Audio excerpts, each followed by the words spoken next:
ورحمة الله وبركاته. الحمد لله نحمده ونستعينه ونستغفره ونؤمن به ونتوكل عليه ونعوذ بالله من شرور أنفسنا ومن سيئات أعمالنا. من يهده الله فلا مضل له ومن يضلله فلا هادي له. ونشهد أن لا إله إلا الله وحده لا شريك له. ونشهد أن سيدنا ومولانا محمدا عبده ورسوله أرسله بالحق بشيرا ونذيرا وداعيا إلى الله بإذنه وسراجا منيرا. أما بعد فأعوذ بالله من الشيطان الرجيم. بسم الله الرحمن الرحيم. فإن آمنوا بمثل ما آمنتم به فقد اهتدوا وإن تولوا فإنما هم في شقاق فسيكفيكهم الله وهو السميع العليم. وقال النبي صلى الله عليه وسلم أنزلوا الناس منازلهم أو كما قال عليه الصلاة والسلام. میرے قابل احترام بزرگوں اور دینی بھائیوں اور دوستوں، محرم الحرام کے اس محترم مہینے کی آج 9 تاریخ ہے اور کل بروز ہفتہ 10 محرم الحرام ہے، جو کہ اسلام میں ایک مقام رکھتا ہے. اسلام نے جو مقام جس چیز کو دیا ہے وہ مقام، اس مقام کے مطابق سمجھنا، یہ عقل بھی اس بات کو مانتی ہے اور اسلام اور شریعت بھی اس بات کا ہمیں احساس دلاتی ہے. باپ کا جو مقام ہے وہ باپ کا مقام ہے اور ماں کا جو مقام ہے وہ ماں کا مقام ہے. ظاہر ہے ماں کے ساتھ آدمی وہ سلوک نہیں کر سکتا جو سلوک آدمی اپنی ایک نوکرانی کے ساتھ کر سکتا ہے. باپ کے ساتھ آدمی اس رویے سے پیش نہیں آ سکتا جس طرح آدمی اپنے ایک ملازم اور نوکر کے ساتھ پیش آتا ہے. اگرچہ کہ زمانہ الٹا ہو گیا، آج آسانی سے لوگ ایسے پیش آ رہے ہیں، لیکن عقل اور اسلام اس کو نہیں مانتا. باپ کو باپ کا مقام دینا پڑے گا. نوکر اور ملازم کی جگہ صحیح ہے. ماں کو ماں کا مقام دینا پڑے گا. نوکرانی اور خادمہ وہ اپنی جگہ صحیح ہے. پھر ماں اور باپ میں بھی اللہ تبارک و تعالی نے مقام اور مرتبے کا فرق بتلایا. ایک صحابی آپ کی خدمت میں آئے کہ یا رسول اللہ، سب سے زیادہ حسن سلوک کا مستحق ماں باپ میں سے کون ہے؟ دونوں میں سے کس کے ساتھ میں زیادہ اچھا سلوک کروں؟ قال امک، فرمایا تمہاری امی. انہوں نے سوال کیا کہ یا رسول اللہ اس کے بعد؟ آپ نے پھر فرمایا تمہاری ماں. تیسری بار سوال کیا، پھر اس کے بعد آپ نے تیسری بار بھی یہی فرمایا امک، تمہاری ماں. چوتھی بار انہوں نے سوال کیا، تب آپ نے ارشاد فرمایا ثم اباک، پھر تمہارا باپ. معلوم ہوا کہ ماں اور باپ میں بھی آدمی کے اندر زیادہ سلوک اور زیادہ بہتر رویہ اور زیادہ نرم گوشہ اختیار کرنے کے مستحق جو ہے وہ اس کی ماں ہے اور اس کے بعد باپ ہے. تو اللہ تبارک و تعالی نے ہر چیز میں مرتبے اور درجے رکھے ہیں. ان مرتبوں اور درجوں کو سمجھنا یہ مسلمان کے لیے بہت زیادہ ضروری ہے کسی ایسی چیز کو جس کا وہ مرتبہ نہیں ہے اسے اتنے اونچے مرتبے پر چڑھا دینا، یہ بے عقلی کا کام ہے اور شریعت مطہرہ کے بھی خلاف ہے۔ کسی ایسے انسان کو یا کسی ایسے رشتے کو آپ نے اتنا زیادہ امپورٹنس دے دیا جس کا وہ حق نہیں تھا، وہ حقدار نہیں تھا، لوگ بھی آپ کو بے اخلاق اور بد اخلاق سمجھیں گے۔ شریعت بھی یہاں پر منع کرتی ہے کہ آپ کو اسے وہ مقام نہیں دینا چاہیے جس کا یہ مستحق نہیں، اور پھر کسی ایسے آدمی کو جس مقام کا وہ مستحق ہے اس مقام سے نیچے اتار دینا اور اس مقام سے اسے کم سمجھنا، یہ بھی بے عقلی کی بات ہے، اور شریعت اسلام اسے بھی نہیں مانتی۔ عقل کے بھی خلاف، شریعت مطہرہ کے بھی خلاف۔ اسی لیے نبی کریم صلی اللہ علیہ وسلم نے حدیث شریف میں ارشاد فرمایا، انزل الناس منازلہم، لوگوں کو ان کے مرتبے پر بٹھاؤ، لوگوں کے ساتھ ان کے مرتبے، ان کے مقام اور ان کے اسٹیٹس اور ان کی سیلف ریسپیکٹ کے مطابق ان کے ساتھ بیہیو کرو۔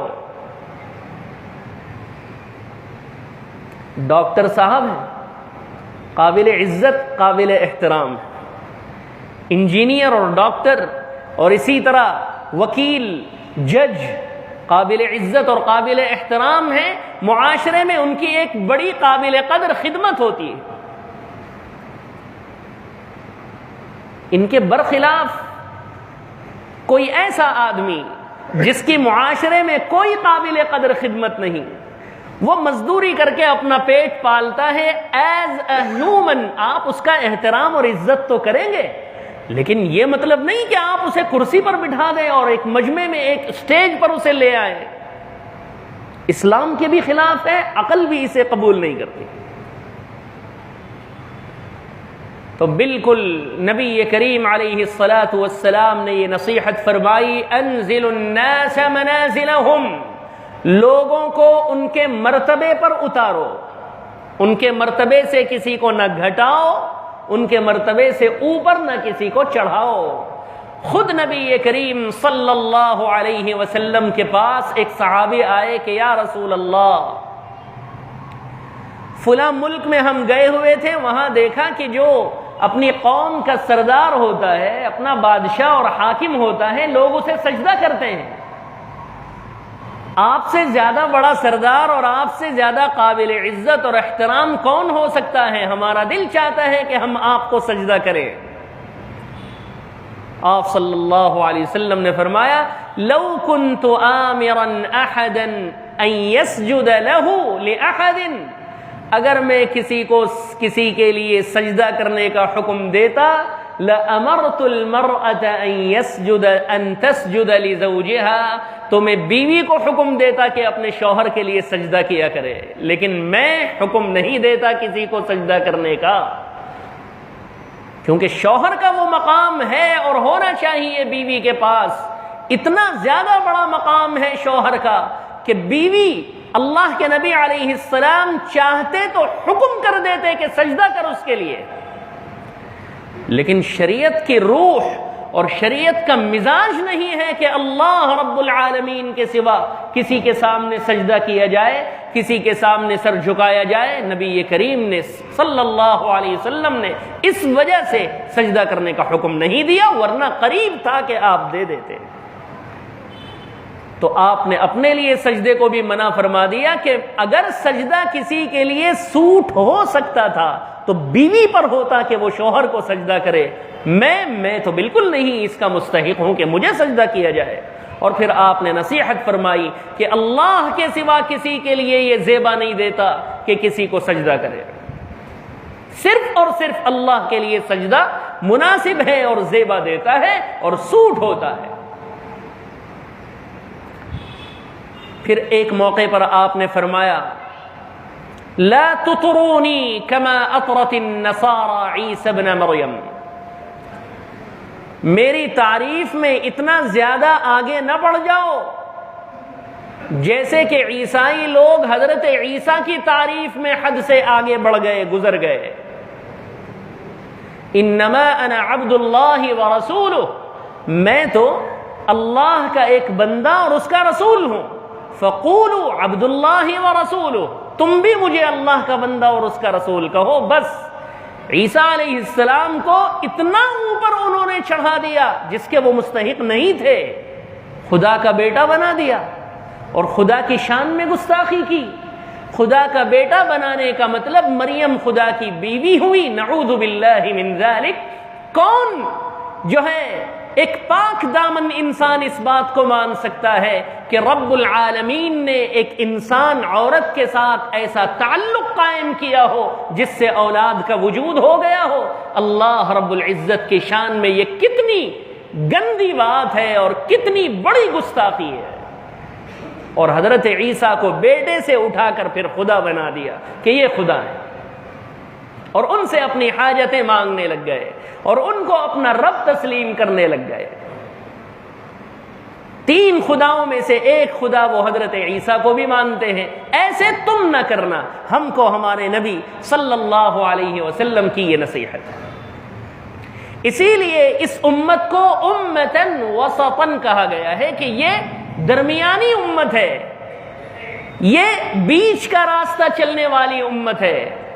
یہ امت نہ افراط کرتی ہے اور نہ تفریط کرتی ہے، یعنی کسی کے حق کو اس کے حق سے زیادہ نہ بڑھاتی ہے اور نہ ہی یہ امت کسی کا حق مارتی ہے، بلکہ ہر ایک کو کل ذی حق حقہ وکل ذی فضل فضلہ، ہر ایک حق والے کو اس کا حق برابر دیتی ہے اور ہر ایک فضیلت والے کو اس کی فضیلت، ہر ایک عزت والے کو اس کی عزت، ہر مقام اور مرتبے والے کو اس کا مقام، اس کا مرتبہ دیتی ہے۔ یہ ہماری تعریف کی گئی ہے قرآن میں، امتاً وسطاً، کہ تم امت وسط ہو، درمیانی امت ہو، افراط اور تفریط سے پاک امت ہو۔ تو جب ہماری تعریف قرآن میں یہ کی گئی، ہمارے نبی حضرت محمد مصطفیٰ صلی اللہ علیہ وسلم نے ہمیں یہ تعلیم دی درمیانی اور میانہ روی اختیار کرنے کی، انصاف کرنے کی، تو اب اس امت میں جو بھی اپنے آپ کو نبی کا امتی سمجھتا ہے اسے یہ خیال کرنا چاہیے کہ مجھے اپنی زندگی کے تمام حالات میں اس بات پر گامزن رہنا چاہیے، کبھی مجھے باپ کو نوکر کے درجے میں، خادم اور نوکر کو باپ کے درجے میں نہیں چڑھانا اور نہیں گرانا چاہیے۔ لوگ اپنے رشتہ داروں کی حد تک اس کا خیال ضرور کرتے ہیں، اپنے دوستوں کی حد تک بھی اس کا خیال کرتے ہیں۔ باپ کو کوئی نوکر نہیں سمجھتا، بالکل صحیح بات ہے، اور نوکر کو کوئی اپنا باپ نہیں سمجھتا، یہ بھی صحیح بات ہے۔ اس طرح کے واقعات ضرور ہیں دنیا میں، ہمارے معاشرے میں، کہ جناب باپ کے ساتھ نوکر جیسا سلوک اولاد کر رہی ہے، یہ ایک الگ مسئلہ ہے، وہ ان کی اپنی بدقسمتی اور بدنصیبی ایک الگ ٹاپک ہے۔ میں کہنا یہ چاہ رہا ہوں کہ کوئی سمجھتا اس طرح نہیں، اپنے رشتہ داروں کی حد تک، دوستوں کی حد تک، اپنے خاندان کی حد تک، لیکن جب بات آتی ہے حضرات صحابہ رضوان اللہ علیہم اجمعین کی، اور بات آتی ہے حضرات انبیاء علیہم السلام کی، تو ہماری امت کے بھائیوں میں ایسے بھی لوگ ہیں جو حضرت نبی کریم صلی اللہ علیہ وسلم کو اللہ کے درجے پر پہنچا دیتے ہیں۔ اللہ کے نبی علیہ السلام نے اپنے آپ کو یہ فرمایا ہے کہ مجھے کسی نبی سے بہتر ہوں نہ کہو، اپنی زبان سے ہوں الگ بات ہے، لیکن تم کہو مت۔ یہ آپ کی تواضع تھی، یہ آپ کی عاجزی تھی، یعنی آپ نے ہمیں ایک ادب سکھایا کہ احترام کس طرح کیا جاتا ہے، کسی کو عزت کیسے دی جاتی ہے۔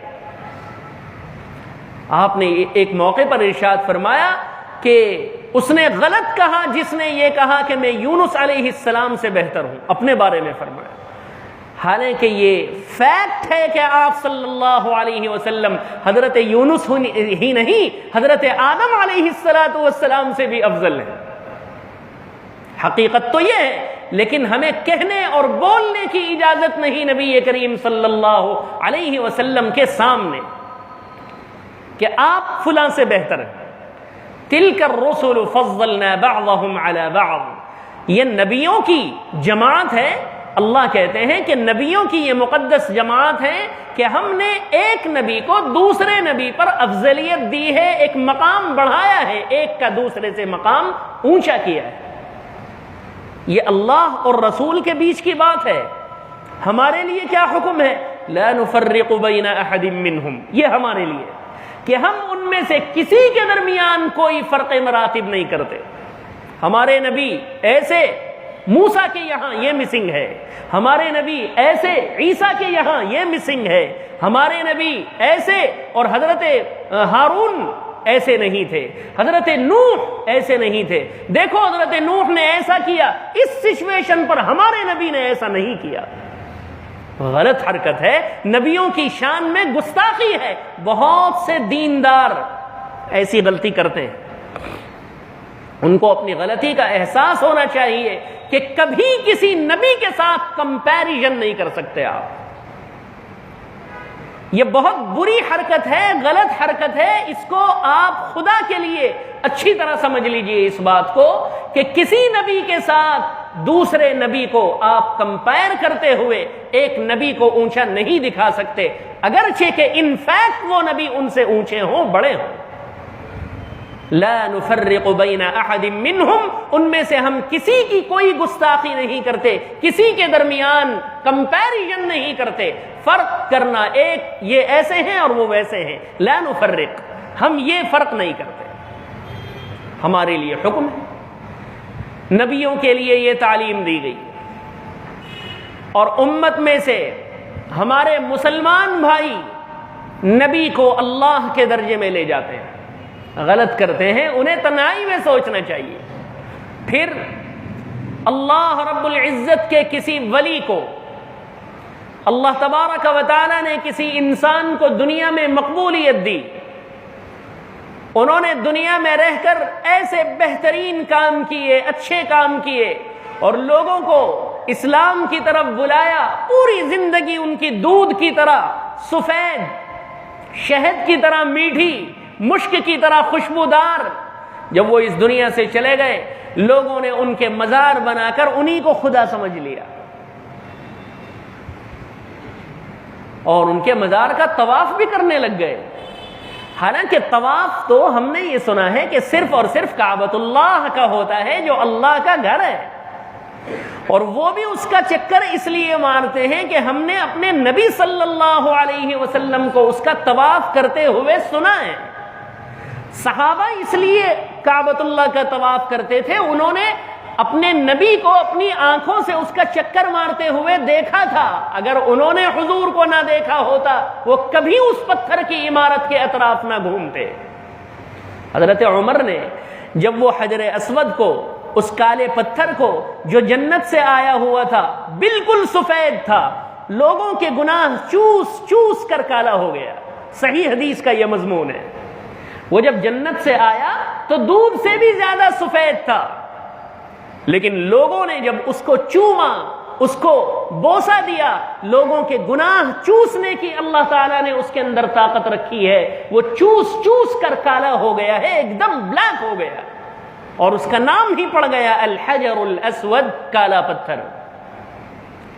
حضرت عمر ابن خطاب رضی اللہ عنہ نے جب اسے بوسہ دیا تو بوسہ دے کے اس کو کہتے ہیں کہ یا ایھا الحجر الاسود، او کالے پتھر، لولا انی رأیت رسول اللہ یقبلک، نہیں، اس سے پہلے یہ جملہ ہے، او کالے پتھر، انی لا اعلم انک لا تنفع ولا تضر، مجھے اچھی طرح معلوم ہے کہ کوئی نفع کوئی نقصان تجھ سے کنیکٹڈ نہیں ہے، نہ تو نفع دے سکتا ہے، نہ کسی کو فائدہ پہنچا سکتا ہے۔ پھر فرمایا لولا انی رأیت رسول اللہ یقبلک، اگر میں نے اللہ کے رسول کو نہ دیکھا ہوتا کہ وہ تجھے بوسہ دے رہے ہیں، ما قبلتک ابدا، میں تجھے کبھی بوسہ نہ دیتا، میں تجھے کبھی نہ چومتا۔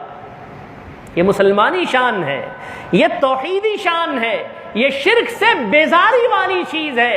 آج عمر بن خطاب کو اپنا حاکم اور سردار ماننے والے، عمر کے رسول محمد عربی کو اپنا نبی اور رسول ماننے والے پتھر کی قبروں کو پوجتے ہیں، اس کی قبروں کے اطراف چکر لگاتے ہیں، اس قبر میں سوئے ہوئے اللہ کے نیک بندے سے اپنی حاجتیں مانگتے ہیں، اپنی ضرورتیں مانگتے ہیں۔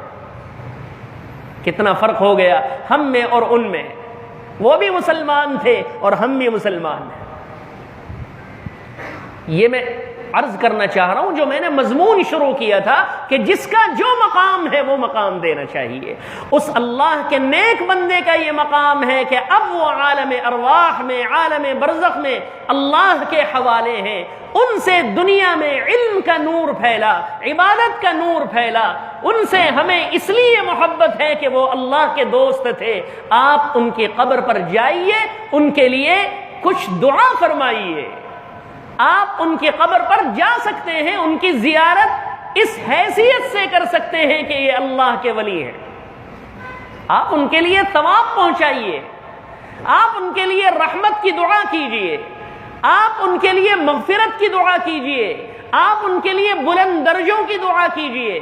اللہ سے یہ کہیے کہ اے اللہ، جس طرح آپ اپنے اس بندے سے راضی ہیں، مجھ سے بھی راضی ہو جائیے، مجھے میری نسل کو ایسا نیک بنائیے۔ اللہ سے مانگیے، نہیں ان سے نہیں، اولاد دے دیجئے، یا غوث اولاد دے دیجئے، یا فلاں حالات دیکھ لیجئے۔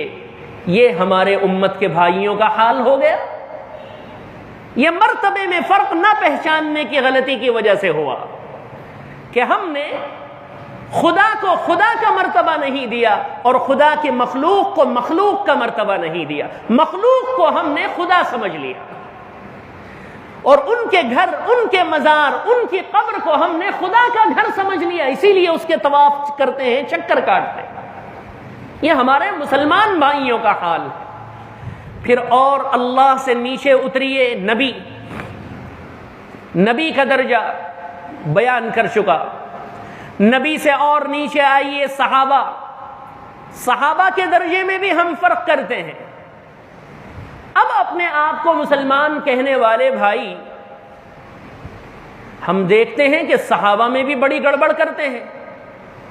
صحابہ کہتے ہیں نبی کے ساتھیوں کو، جنہوں نے اپنی زندگی کا ایک بڑا حصہ نبی صلی اللہ علیہ وسلم کے ساتھ گزارا، دین اور اسلام اترتا ہوا اپنی آنکھوں سے دیکھا، آپ علیہ الصلاۃ والسلام کو دین اسلام پر عمل کرتے ہوئے اپنی آنکھوں سے دیکھا، ان کو کہتے ہیں صحابہ۔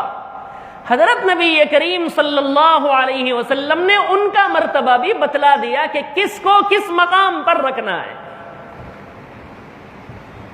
اور یہ بتلا دیا کہ میرے بعد امت میں اگر سب سے افضل آدمی ہے، میرے بعد امت میں سب سے زیادہ عزت کے قابل آدمی ہے، میرے بعد امت کو سنبھالنے کی طاقت اور قوت اور کیپیسٹی جس آدمی کے اندر ہے، وہ ابو بکر صدیق ہے۔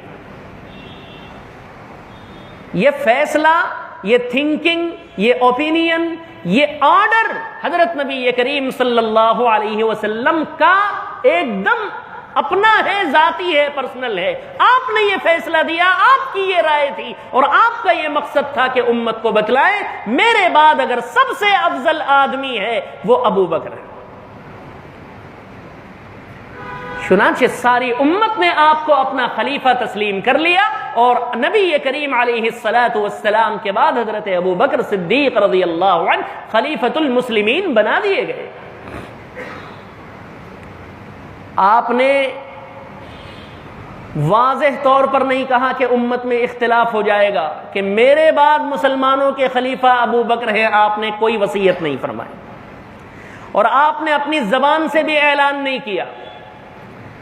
اپنی زندگی بھر آخر تک آپ نے اپنی وفات کے ویک اور ہفتے تک بھی یہ اشارہ امت کو دے دیا کہ اگر تمہاری نظر جائے میرے بعد کسی پر تو وہ ابو بکر پر جانی چاہیے. واضح طور پر نہیں کہا. کسی بھی چیز کو کلیئر اگر کوئی آدمی کہہ دے کہ میرے بعد یہ خلیفہ رہے گا، لوگوں میں اختلاف پیدا ہو جائے گا. شاید کچھ ٹیبل سے نیچے والے کی بات ہوگی، شاید کچھ رشتہ داری کا مسئلہ ہوگا، شاید کچھ بھی لوگوں کے ذہنوں میں آ جاتا ہے. معاملہ کچھ نہیں ہوتا، لوگ کھچڑی پکا لیتے ہیں. اس وجہ سے آپ صلی اللہ علیہ وسلم نے وضاحت نہیں کی اور کلیئر نام لے کے نہیں کہا کہ میرے بعد کرسی پر بیٹھیں گے ابو بکر. نہیں، اشارے تمام کے تمام دے دیے کہ اگر میرے بعد کوئی افضل اور بہتر ہے تو ابو بکر صدیق ہے. ایک عورت آئی، یا رسول اللہ یہ مسئلہ ہے، بیان فرمائیے. حضور نے بیان کر دیا. تو وہ پوچھنے لگی کہ اگر کئی مرتبہ میں آتی ہوں اور آپ مجھے نہیں ملتے، آپ نہ ہو تو کس سے مسئلہ پوچھوں؟ حضور نے فرمایا سلی ابا بکر و عمر، میرے بعد اگر کچھ مسئلہ پوچھنا ہو، میں کہیں نہ ملوں تو پوچھنا ہو تو ابو بکر سے پوچھ لینا، وہ نہ ہو عمر سے پوچھ لینا. ابو بکر عمر، مرتبہ ترتیب بتاتے چلے جا رہے ہیں آپ. 26 حدیثیں ایسی ہیں جس میں حضور اکرم صلی اللہ علیہ وسلم نے ابو بکر اور عمر کا ریفرنس امت کو دے دیا کہ ان سے پوچھو، ان سے رجوع کرو، ان سے معلوم کرو، ان کی اقتداء کرو، ان کی اتباع کرو. 26 حدیثیں کلیئر. حدیث کی 9 کتابوں کے اندر یہ 26 حدیثیں آئیں گے. وقت کی کمی کی وجہ سے میں سب کا نام نہیں لے سکتا. پھر جس مہینے بلکہ جن 15 دنوں کے اندر آپ صلی اللہ علیہ وسلم کا انتقال ہوا، آپ اس دنیا سے پردہ فرما کر امت کو یتیم کر کے تشریف لے گئے. نماز پڑھانے کی طاقت نہیں تھی. جب تک مسجد جانے کی طاقت تھی، ادھر حضرت علی اور ادھر حضرت عباس، دونوں کے سہارے آپ مسجد تشریف لے گئے. اور ایسے تشریف لے گئے کہ دونوں نے ہاتھ ادھر سے پکڑ رکھا تھا اور پیر زمین پر گھسٹتے ہوئے جا رہے تھے. مسجد تشریف لائے آپ اپنے گھر سے مسجد. یعنی اس حالت میں بھی آپ نے جماعت کی نماز کو نہیں چھوڑا. اور ایک ہم ہے نالائق، تھوڑا سر میں درد ہو جائے جماعت کی نماز ہم سے معاف ہو جاتی ہے. میں اپنے بارے میں کہہ سکتا ہوں، اللہ ہماری اصلاح فرمائے اور ہمیں ہدایت عطا فرمائے. پھر جب اس کی بھی طاقت نہیں رہی تو آپ صلی اللہ علیہ وسلم نے گھر میں رہ کر، حضرت عائشہ کے گھر میں موجود تھے، حضور کا انتظار کرتے ہوئے باہر لوگ کھڑے ہیں کہ حضرت جماعت کا وقت ہو رہا ہے، تشریف لائیں گے. آپ نے فرمایا مرو ابا بکر یصلی بالناس، ابو بکر سے کہہ دو کہ وہ لوگوں کو نماز پڑھائے. پہلا موقع، حضور کے مصلی پر کسی فرد بشر کے جانے کی ہمت نہیں ہو سکتی. ابو بکر رضی اللہ عنہ، حضرت عائشہ نے سنا کہ ابا کے بارے میں کہا گیا ہے کہ نماز پڑھانے کے لیے حضور صلی اللہ علیہ وسلم کے مصلی پر، حضور کی زندگی میں بہت بڑی ہمت کا کام. تو لوگ پھر انتظار میں رہ گئے. حضرت ابو بکر کے پاس جا کر کہنے کی بھی ہمت نہیں پا رہے ہیں لوگ کہ کیسے کہیں حضور کی موجودگی میں کسی دوسرے آدمی کو مصلی پر کیسے کھڑا کر دے. حضرت عائشہ نے خود آبجیکشن کر دیا کہ یا رسول اللہ، میرے باپ بڑے نرم دل کے آدمی ہیں، آپ عمر سے کہہ دیجئے، وہ نماز پڑھا دیں گے. حضور نے اس وقت بھی ایک زبردست پوائنٹ بیان فرمایا. اس حالت میں بھی فرمایا عائشہ انکن صواحب یوسف. بہت بڑی تاریخ ہے، بس اشارہ دے دیتا ہوں. حضرت عائشہ سے حضور نے فرمایا کہ عائشہ، تم جو بیویاں ہیں، تم جو عورتیں ہیں نا، تم کہتی کچھ اور دل میں کچھ اور رکھتی ہو.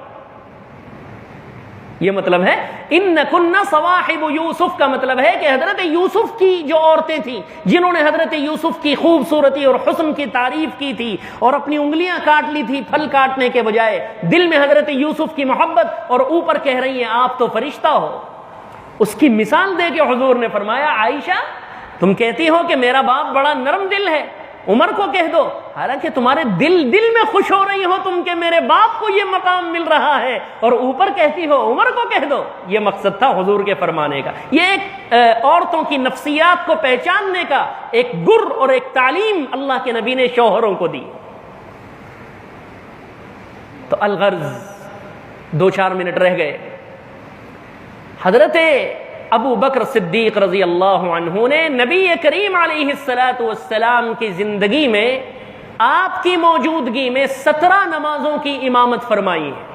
آپ صلی اللہ علیہ وسلم موجود ہیں اور حضرت ابو بکر صدیق نے آپ کی حضرت رسول کریم نے حضرت ابو بکر کی اقتداء میں 17 نمازیں ادا فرمائی ہیں۔ ابو بکر امام ہیں، نبی کریم صلی اللہ علیہ وسلم مقتدی ہے۔ ایک موقع پر کچھ طبیعت میں بشاشت آئی، آپ نے پردہ ہٹایا اور آپ نے آنا چاہا کہ مسجد میں آؤں۔ حضرت ابوبکر صدیق کی نظر پڑ گئی، کمرے بالکل قریب تھے، حضور کا پردہ ہٹا نماز میں محسوس ہو گیا۔ حضرت ابوبکر صدیق رضی اللہ عنہ پیچھے ہٹنے لگے، مصلی سے پیچھے ہٹنے لگے کہ حضور آ کر نماز پڑھائیں۔ آپ نے اشارہ کر دیا کہ پھر آپ صلی اللہ علیہ وسلم نے آپ کی اقتداء میں نماز پڑھی اور حضرت ابوبکر صدیق نے پڑھائی۔ عرض یہ کرنا چاہتا ہوں کہ فرق مراتب، مرتبہ کس کو نبی کریم علیہ السلام نے دیا ہے؟ ہمارے ایک خاندان کے بہت بڑے آدمی نے یہ کہہ دیا کہ بھائی دیکھو یہ اس کو دو، ہم اسی کو دیں گے کیونکہ وہ ان کی رائے ہے، ان کی رائے کا احترام پورے خاندان کے چھوٹے لوگ کریں گے۔ ہمارے بڑے، سب سے بڑے حضرت محمد مصطفیٰ صلی اللہ علیہ وسلم ہیں۔ آپ نے جب کہہ دیا کہ میرے بعد سب سے افضل اگر ہے، میرے بعد میری زندگی میں امامت کے، امارت کے، خلافت کے کوئی قابل ہے تو وہ ابو بکر ہے، پوری امت کو چپ کر کے مان لینا چاہیے کہ ابو بکر پہلا آدمی ہے۔ اب اگر کوئی کہتا ہے نہیں یہ نہیں ہے، وہ ہیں وہ ہیں وہ ہیں، تو اب یا تو آپ اس کی عقل پہ ماتم کیجئے یا پھر کہیے کہ یہ غدار ہے اسلام کا۔ ابو بکر ہیں، 100 ابو بکر ہیں۔ حضرت صدیق اکبر رضی اللہ تعالی عنہ سے بڑا مرتبہ کسی بھی انسان کا نہیں ہو سکتا ایکسپٹ حضرات انبیاء۔ حضرات انبیاء کو چھوڑنے کے بعد پورے انسانوں میں سب سے افضل، سب سے اعلیٰ، سب سے برتر، سب سے بہتر، سب سے معظم، سب سے محترم حضرت ابو بکر صدیق رضی اللہ تعالی عنہ ہے۔ اس کے کئی واقعات، کئی حدیثیں، کئی اشارے احادیث شریفہ میں پھیلے ہوئے ہیں۔ انشاءاللہ العزیز اگلے جمعوں میں حضرت ابوبکر صدیق رضی اللہ عنہ کا مرتبہ، اس کے ساتھ ساتھ حضرت عمر رضی اللہ عنہ کا مرتبہ، اور حضرت ابوبکر کیسے خلیفہ بنائے گئے، اس وقت کیا حالات پیش آئے، اور پھر حضرت عمر کیسے خلیفہ بنائے گئے، اس وقت کیا حالات پیش آئے، پھر حضرت عثمان کیسے خلیفہ بنائے گئے، اس وقت کیا حالات پیش آئے، پھر حضرت علی کرم اللہ وجہہ ورضی اللہ عنہ کیسے خلافت انہوں نے سنبھالی، کیا حالات پیش آئے، انشاءاللہ تفصیل سے آپ کی خدمت میں عرض کروں گا۔ اللہ تبارک و تعالی مجھے اور آپ سب کو ان کا مقام ان کو دینے کی توفیق عطا فرمائے، اور کسی کے بھی مقام میں، احترام میں، عزت میں گستاخی کرنے سے ہماری حفاظت فرمائے۔